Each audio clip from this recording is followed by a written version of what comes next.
আমার পরিচিত অনেক ভাই বন্ধু আছে যারা আমাকে প্রায় সময় প্রশ্ন করে যে আমি যদি একটা গাড়ি কিনতে চাই, একটা গাড়ি কিনে আমি উবারে চালাইতে চাচ্ছি, সেই ক্ষেত্রে আসলে কেমন হবে? বর্তমানে আমি প্রথমত বলবো যে কিনতে পারেন, ঠিক আছে? কিনতে পারেন, কিন্তু এই ৮-১০ লাখ টাকা ইনভেস্ট করার আগে আমার মনে হয় একবার যদি কোনো পরিচিত কোনো গাড়ি কারো কাছ থেকে কন্ট্রাক্টে হোক বা 50-50 তে হোক নিয়ে আপনি আগে ১ থেকে ২ মাস নিজে চালান।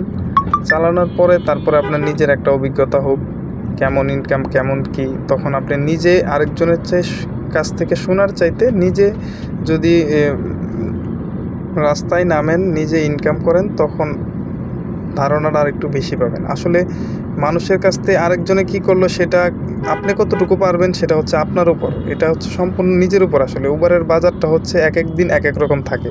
তাছাড়া আপনি যদি ২ থেকে ৩ মাস ১ বছর অন্যের একটা গাড়ি কন্ট্রাক্টে বা 50-50 তে নিয়ে চালান তাহলে অনেকটাই বুঝতে পারবেন আশা করি।